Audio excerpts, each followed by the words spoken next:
नमस्कार, स्वागत है आपका एनएमएफ न्यूज में। मैं हूं आपके साथ शबनम।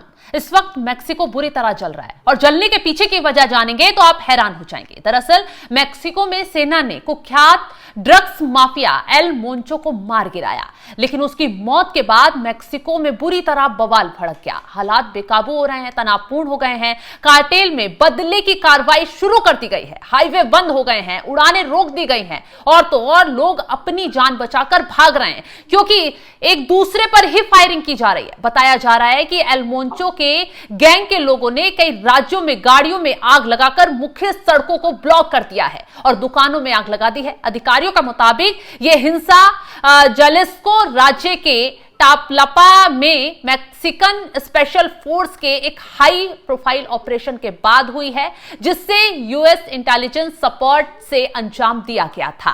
आज इसी पर चर्चा करेंगे। चर्चा के लिए मेरे साथ वरिष्ठ पत्रकार पंकज प्रसून जी जुड़े हुए हैं। सर, एक ड्रग्स माफिया की हत्या की जाती है, सेना उसे ऑपरेशन में ढेर करती है, लेकिन ड्रग्स माफिया के लिए हिंसा भड़क जाती है, लोग उसके समर्थन में कूद आते हैं, सेना को ही चुनौती देते नजर आते हैं। आखिर क्यों? बड़ी इंटरेस्टिंग स्टोरी है। अगर मुझे 2 से 3 मिनट दीजिएगा तो आसान भाषा में समझाने की कोशिश करता हूं। बिल्कुल, बताइए। मैक्सिको की सरकार पे टोटल कर्ज कितना है? 24,000 करोड़। वहां ड्रग्स का कारोबार कितना है? 2.5 लाख करोड़। ड्रग्स के जो कार्टेल चलते हैं उनके पास अलग वर्दी है, अलग बैरक बंद गाड़ियां हैं, AK-47 है, रॉकेट लॉन्चर है, अपना हवाई जहाज है, बम बरसा सकते हैं वो आपके देश में। हाँ, मैं पढ़ रही थी जिसमें बताया गया कि उनकी अलग सरकार चलती है, उनसे पंगा लेना मतलब तबाही मोल लेना है। बिल्कुल। अब जो आसान भाषा में पहले मैं बता दे रहा हूं कि हो क्या रहा है। पिछले 3 दिनों में कितने लोग मैक्सिको छोड़कर भागे होंगे? अंदाजन बताइए। 12 लाख लोग। जिस देश की आबादी 1.5 करोड़ से 2 करोड़ के आसपास है, 12 लाख लोग छोड़ के भाग गए 3 दिनों के अंदर। और जगह जगह से एडवाइजरी जारी की जा रही है। भारत ने भी एडवाइजरी जारी की है, कनाडा ने भी की है कि जो उनके नागरिक हैं वो सुरक्षित जगहों पर जाएं या फिर देश छोड़ दें। जी, दुनिया के तमाम देश, लगभग अमेरिका हो, कनाडा हो, यूरोप हो, इंडिया हो, लगभग सबने कहा है कि भाई मैक्सिको छोड़कर भागो। अब ये हुआ क्यों है? आपने तो बता ही दिया कि एल मोंचो, जिसपे 1.5 करोड़ डॉलर का इनाम था, मतलब अगर भारतीय रूप में कहे तो 90 रुपया के हिसाब से कहे तो लगभग 100 करोड़ का इनाम घोषित था उसमें। बिल्कुल। तो वो मारा गया है और अमेरिकन इंटेलिजेंस, हालांकि वो लेविट है ना, कैरोलिना लेविट, उन्होंने कल एक प्रेस कॉन्फ्रेंस कहा और हाँ, कैरोलिना लेविट ने एक प्रेस कॉन्फ्रेंस किया और उन्होंने कहा कि हम मैक्सिकन गवर्नमेंट को लगातार इंटेलिजेंस दे रहे थे और उसकी वजह से वो मारा गया। अब हुआ क्या है, आप तस्वीरों में एक देख रहे होंगे कि पूरा मार्कोस कमांडो टाइप के सब ड्रेस में लोग हैं और वहां पे बैरक बंद गाड़ियां हैं और बाकी AK-47 से सड़कों पे सबको भून रहे हैं। जो बाहर के लोग हैं, जिनको जानकारी, उनको लग रहा हो कि ये मैक्सिको की सेना है, पर ये मैक्सिको की सेना नहीं है, ये ड्रग्स कार्टेल के लोग हैं। अच्छा। और ऐसे ऐसे 25,000 कमांडोज उस गैंग में थे जिसमें एल मोंचो जिसको लीड कर रहा था। अच्छा। अब तो ये स्थिति हो गई कि अभी चल क्या रहा है, ये ठीक है। अब थोड़ा सा बैकग्राउंडर पे जाइए कि ये स्थिति बनी क्यों। अमेरिका में सबसे बड़ा, अगर अमेरिका की सबसे बड़ी मुसीबत या उसका अमेरिका का मिनेंस सबसे बड़ा कह सकते हैं तो क्या है पता है? फेंटलिन ड्रग। फेंटलिन ड्रग्स के कारण हर साल अमेरिका में 1 से 1.5 लाख लोग मरते हैं ऑन एन एवरेज।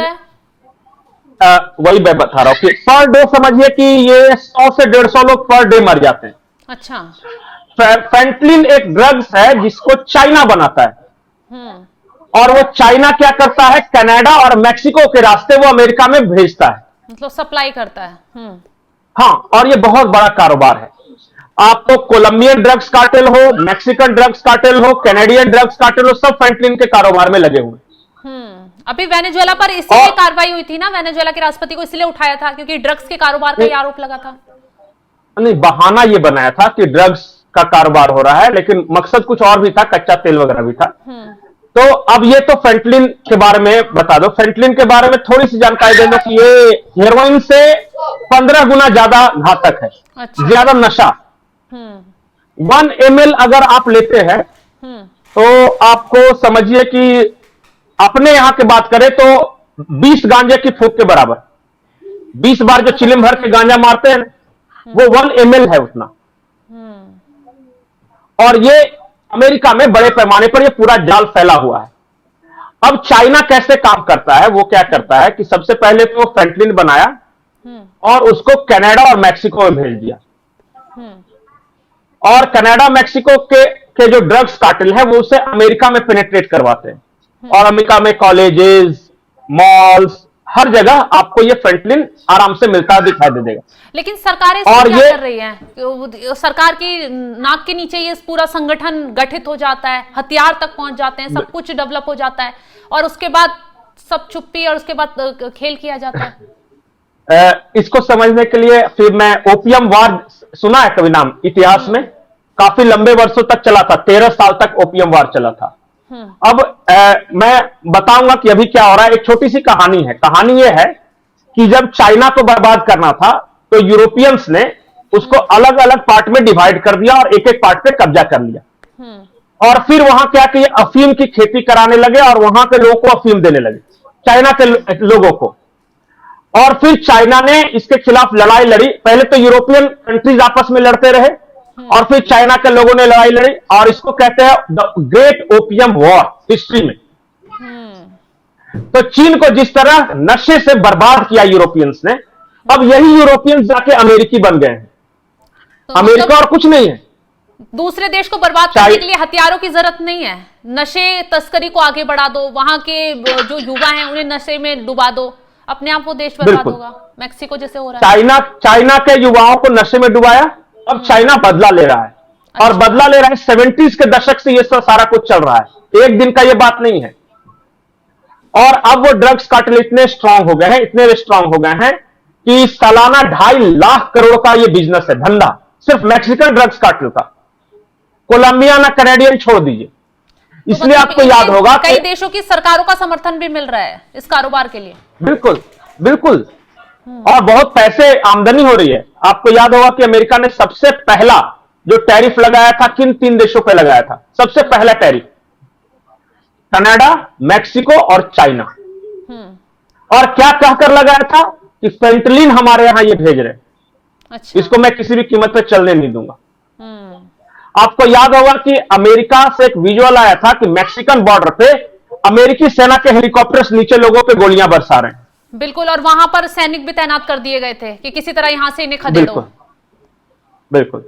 अब अगर ये मैं चाइना वगैरह की छोड़ दूं, अब अमेरिका की स्थिति यह है कि जैसे ही डोनाल्ड ट्रंप आए, देखिए बहुत सारे लोगों के लिए डोनाल्ड ट्रंप बुरे हो सकते हैं, लेकिन ड्रग्स कार्टेल के खिलाफ सीधी जंग छेड़ने वाले शायद पहले अमेरिकी राष्ट्रपति हैं हाल के दिनों में। और इसी वजह से आप देखिएगा कि बहुत सारे जो ड्रग्स माफिया हैं वो अमेरिका के खिलाफ भी युद्ध छेड़ने की बात कर रहे हैं। मैक्सिको के अंदर अमेरिकी नागरिकों को चुन चुनकर मारने का आदेश है। अच्छा। तो ये जो ड्रग्स कार्टेल है वो अमेरिका के खिलाफ भी, ये जो अल मेंचो था ये पहले क्या था कि मैक्सिकन ही है, मैक्सिकन में इसमें जन्म लिया और ये छोटी मोटी तस्करी करता था, तो इसको देश निकाला दे दिया गया। देश निकाला दे दिया गया तो ये चला गया अमेरिका और अमेरिका की पुलिस में ये भर्ती हो गया और वहां तस्करों का ऐसा नेटवर्क तैयार किया, वो ड्रग्स वगैरह काम करने लगा अमेरिकन पुलिस डिपार्टमेंट में रहते हुए। फिर अमेरिका ने इसे भगाया, तब तक मैक्सिको का देश निकाला खत्म हो गया था, फिर भी मैक्सिको चला गया और अपने जो अमेरिकन नेटवर्क का इस्तेमाल करते हुए मैक्सिको में एक नेटवर्क तैयार किया, फिर वहां से ये सारा कारोबार शुरू किया। और ये सबसे बड़ा नहीं है, इसका जो नेटवर्क था वो ऐसा नहीं कि मैक्सिको में सबसे बड़ा है, इसका जो गैंग था उससे बड़ा एक और गैंग है, कैसानोवा या कैरेनो इस तरह करके उनका नाम है कुछ। उस पता है जो सबसे बड़े गैंग के पास क्या है? क्या? मैक्सिको के पास जितने प्लेन्स हैं, एरोप्लेन्स, उससे 3 गुना ज्यादा अकेले उस गैंग के पास है। तो प्राइवेट फाइटर जेट। अब खतरनाक है तो है, अब उसी से पूरी इकोनॉमी चल रही है देश को। ये भी समझाइए कि मैक्सिको जो जल रहा है, ये ड्रग्स माफिया जिस तरीके से मारा गया है, क्या उसका असर अमेरिका पे पड़ सकता है? आप सीधे सीधे कह रहे हैं कि अमेरिकी लोगों को ये लोग चुन चुन कर निशाना बना रहे हैं। हाँ, जैसे कि देखिए मैक्सिको में तो अमेरिकन को निशाना बनाया जा रहा है। अगर अल मेंचो के लोग बहुत सारे अमेरिका में भी हैं, उन्होंने अगर इस तरह गोलीबारी और ऐसा डिसाइड कर लिया तो अमेरिका के कई शहरों में आपको मास किलिंग्स की खबरें आ सकती है, गोलीबारी की खबरें। अच्छा। इसलिए America is on high alert. तो ये स्थिति है वहां, और मैंने कोशिश की है कि आसान भाषा में समझाएं, क्योंकि फिर मैं ड्रग्स कार्टेल्स के नाम लेता, उनका पूरा हेरारकी बताता तो थोड़ा सा कॉम्प्लेक्स हो जाता। बिल्कुल। इतना सिर्फ समझ लीजिए कि मैक्सिको की सरकार बंधक है इन ड्रग्स कार्टेल के चलते। अमेरिका ने बहुत प्रेशर दिया, बहुत इंटेलिजेंस इनपुट्स दिए, तब मैक्सिको की सरकार ने स्पेसिफिक लोकेशन पर जाके उसको मार तो डाला, लेकिन मारने के बाद अब क्या करना है यह समझिए कि पूरे देश में लगभग कर्फ्यू है। लोगों को सख्त हिदायत दी गई है कि अपने घरों और अपने होटलों से बाहर ना निकले। सड़कों पे खुलेआम गोली मारी जा रही है। अगर सेना किसी को देख लेती है तो उसको गोली मार देती है, और वो ड्रग्स कार्टेल वाले देख लेते हैं तो वो गोली मार देते हैं। ये है। और सबसे इंटरेस्टिंग बात कि इसी मैक्सिको में अगले साल फीफा वर्ल्ड कप होना है। उससे तो पहले जिस देश की स्थिति ऐसी है कि चीजें डगमगा सकती हैं। जी, अब बताइए कि ऐसे देश में जहां दुनिया के तमाम देशों ने एडवाइजरी जारी की है, जहां सड़कों पर गोलियां मारी जा रही है, जहां लोग होटल या घरों में कैद है, वहां फीफा वर्ल्ड कप होगा। इंटरेस्टिंग होगा अगले 300 दिनों में क्या कुछ होता है, देखना। ये तो देखने वाली बात होगी, लेकिन जो स्थिति अभी मैक्सिको में बनी हुई है, हालात काफी भयावह हैं, और वजह सिर्फ एक ड्रग्स माफिया को मारे जाने के बाद। तो तमाम जानकारी देने के लिए पंकज जी आपका बहुत बहुत शुक्रिया। तो जिस तरीके से मैक्सिको जल रहा है, तमाम देशों ने एडवाइजरी जारी करती है, अपने नागरिकों को सुरक्षित जगहों पर जाने के लिए कहा है, साथ ही ये कहा है कि हो सकता है तो मैक्सिको को छोड़ दें, सुरक्षित जगहों पर निकल जाएं, क्योंकि मैक्सिको के हालात आने वाले वक्त में सुधरेंगे या नहीं ये कहा नहीं जा सकता, क्योंकि जिस तरीके से ड्रग्स माफिया मारा गया और उसके जो गैंग के बाकी लोग हैं वो तबाही मचा रहे हैं, उसका असर आसपास के तमाम देशों पर भी पड़ सकता है। खैर, अगली क्या तस्वीर मैक्सिको से निकलकर सामने आती है, ये देखने वाली बात होगी। फिलहाल इस खबर को लेकर आप क्या कुछ राय रखते हैं कमेंट बॉक्स में जरूर बताइएगा, और तमाम बड़ी खबरों की अपडेट के लिए आप हमारी वेबसाइट www.newsnmf.com पर जाकर भी लॉग इन करें। नमस्कार।